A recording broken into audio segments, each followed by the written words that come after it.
Elevator চ্যানেলে আমি সবাইকে ওয়েলকাম জানাচ্ছি।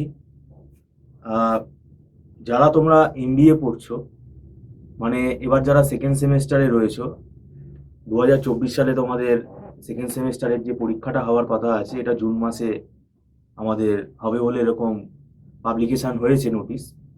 তো এখন হাতে যেহেতু সময়টা খুব কম, এবং এই এমবিএতে সেকেন্ড সেমেস্টারে ম্যাকআউট ইউনিভার্সিটির যে সিলেবাসটা, সেখানে অপারেশন রিসার্চ বলে একটি সাবজেক্ট আছে। পার্টিকুলারলি এই সাবজেক্টটার উপরেই আমরা আজকে ফোকাস করছি আমাদের আলোচনাটাকে।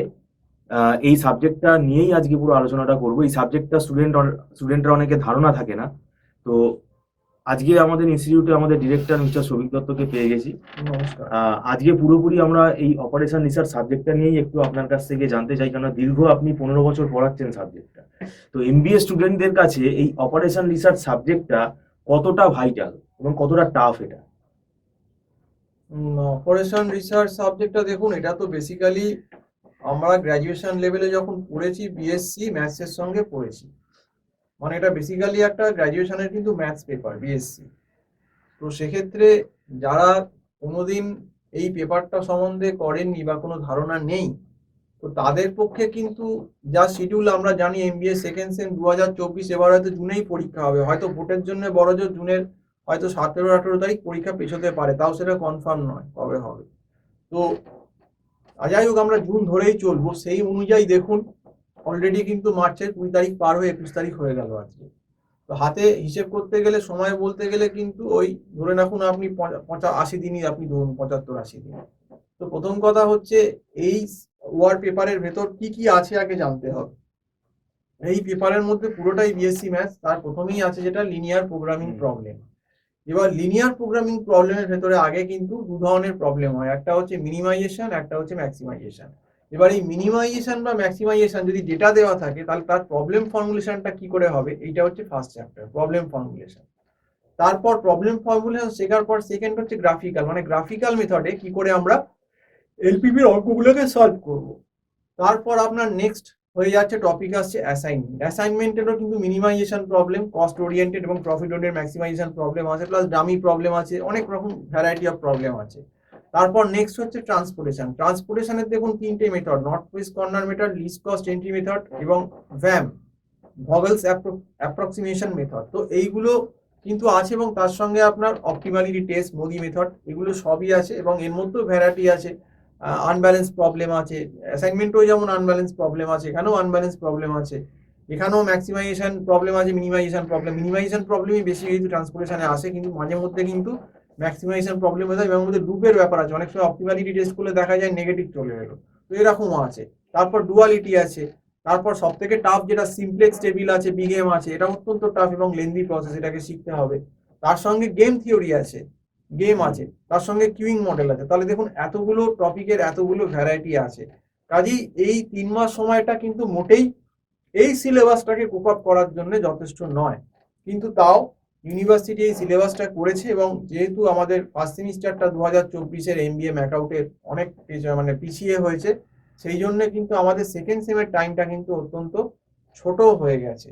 তো এই কারণেই বলছি যে যারা কিন্তু এখনো এই পেপারটা সিরিয়াসলি নিচ্ছ না, আর যদি কলেজে সেইভাবে পড়ানো না হয়, কলেজে যদি না বুঝতে পারো, আমি কিন্তু অবশ্যই বলবো এটার সম্বন্ধে একদমই নেগলেক্ট করো না। এটা কিন্তু নিজে থেকে পারবে না, এবং এটা কিন্তু বানিয়েও করা যাবে না, এটা একদম পিওর পুরোপুরি ম্যাথ, ম্যাথস। পিওর ম্যাথ, যে বানিয়ে নিয়ে গেলে তুমি কিছু নিয়ে গেলেও কিছু করার নেই এখানে। তো সেক্ষেত্রে আমি বলবো কোনো এক্সপিরিয়েন্স ফ্যাকাল্টি যদি নিজেদের জানাশুনো থাকে, যদি একদম কলেজে বুঝতে না পারো বা কোনো কিছু হচ্ছে না, সময় নষ্ট না করে এরকম কারুর কাছে ঢোকো, এটাই অ্যাডভাইস করবো। আর নইলে কিন্তু যে কোনো মুহূর্তে এই পেপারে কিন্তু সাপ্লি চলে আসতে পারে, এবং এটা ভয় দেখাবার কথা না, এটা একদম প্র্যাকটিক্যাল, মানে জেনুইন কথা। আরেকটা হতে পারে যেটা বলছি, সেইটা হচ্ছে তোমার সেটা হচ্ছে যে যদি তোমাদের ফ্যাকাল্টি তোমাদের চেনাশোনা থাকে, অবশ্যই সিনিয়র কোনো লোকের কাছে পড়ো। আর যদি না জানা থাকে, আমাদের এখানেও ওয়ারের ক্লাস চলছে, ওয়ার এবং ওয়ার আর অপারেশন ম্যানেজমেন্টের ক্লাস চলছে, এবং ফাইন্যান্সিয়াল ম্যানেজমেন্টেরও ক্লাস চলছে সেকেন্ড সেমে। অলরেডি আমাদের প্রায় 16-17টা ক্লাস হয়ে গেছে। যদি কারুর মনে হয় এখনো যে আমি বুঝতে পারছি না, আমাদের এখানে অনলাইনে ক্লাস হচ্ছে, গুগল মিটের মাধ্যমে প্রত্যেক দিনই ক্লাস হচ্ছে, তারা কিন্তু জয়েন করতে পারো। খুব দেরি হয়ে গেলে, যদি বেরিয়ে যায় ব্যাপারটা হাতের বাইরে থেকে, দেখা গেল তুমি এপ্রিলের মিডিলে এসে আমাকে বললে, তখন কিন্তু আমি আর নিতে পারবো না, কারণ তখন নিয়ে কোনো লাভ নেই। ওই 1.5 মাস 2 মাসে আমার কিছু লাভ নিয়ে সাবজেক্ট পড়ে এখনো পড়লে হয়তো কিছুটা হলেও তোমার 80 দিন মতো টাইম আছে, চেষ্টা করে তাও দেখা যেতে পারে। যদি পুরো নাও হয়, অন্তত 60% 70% একটা ঠ্যাক না আমরা দিতে পারি, কিন্তু আদারওয়াইজ সেটাও কিন্তু হবে না। তো সেই জন্যই বলছি বি অ্যাওয়ার, এই সাবজেক্ট কিন্তু তুমি বানিয়ে কোনো কিছু লিখতে পারবে না। এই জন্য বারবার অ্যালার্ট করছি এবং যে কোনো এই সাজেশনও কোনো মিলবে না। সাজেশনও মিলবে না। এবং যারা কিন্তু আর্টস থেকে এসেছো বা বিকম থেকে এসেছো, এগুলো জানার কথা না।